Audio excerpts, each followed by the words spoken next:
Line 6, producing 280 horsepower and strong mid-range torque delivered to the rear wheels. Acceleration felt effortless rather than dramatic.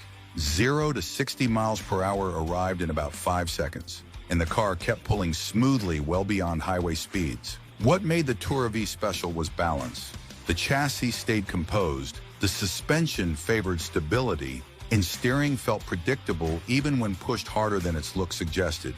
Inside, the cabin focused on space and calm rather than sport theatrics. That everyday usability helped it sell in large numbers, quietly outselling flashier performance cars of the era.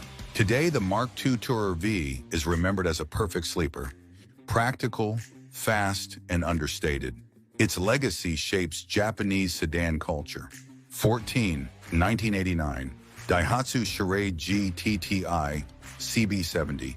You would not expect a tiny hatchback with a 1-liter engine to be a performance icon, but the 1989 Daihatsu Charade GTTI absolutely shattered expectations. This was no ordinary commuter car. It was the first production vehicle to pair a turbocharger with a twin-cam 3-cylinder engine, delivering an astonishing 100 horsepower in a package that weighed under 1,800 pounds. Performance numbers told the story.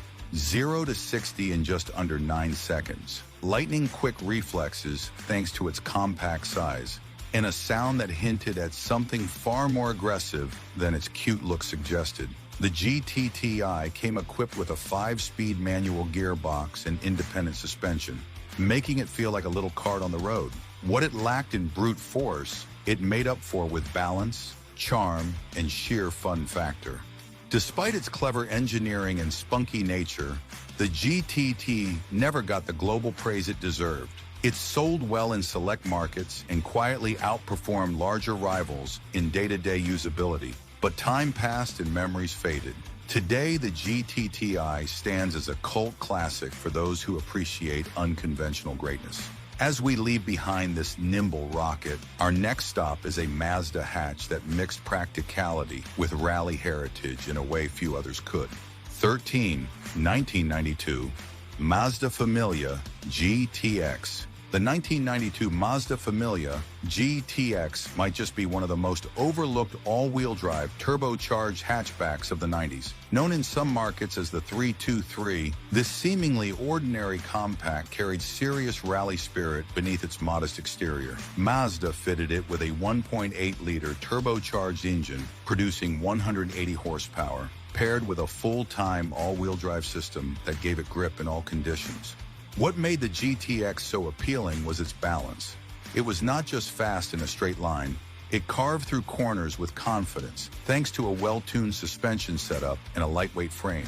The 5-speed manual transmission felt crisp, and the driving experience was pure and mechanical.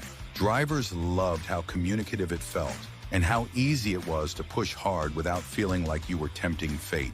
Because it shared showroom space with more popular nameplates like the RX-7 and Miata, the GTX never got its fair share of the limelight. But it sold in healthy numbers across Japan and Europe, even outselling some flashier competitors. It was a car that quietly delivered serious performance while keeping a low profile. Now that we have tasted Mazda's rally-inspired magic, let us move on to a sedan that proves Isuzu was not just about trucks and utility.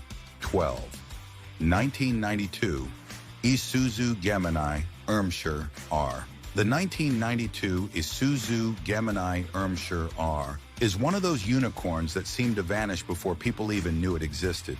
Built in partnership with tuning house Irmscher, this special edition of the Gemini was Isuzu's bold attempt to inject some performance into its sedan lineup, and it worked. The Irmscher R came with a 1.6-liter DOHC engine, producing 140 horsepower, which was more than respectable given its compact size and low weight.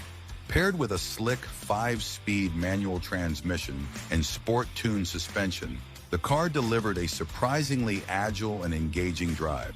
While most people wrote off the Gemini as basic transport, the Irmscher R was a completely different animal. It had a sharper look thanks to its unique body kit, subtle badges, and lightweight alloy wheels. Inside, drivers were treated to sport seats and Irmscher-specific trim that gave the car a distinct identity. Despite its performance and rarity, the Irmscher R never got widespread recognition. Isuzu's limited motorsport involvement in narrow distribution channels meant that very few people got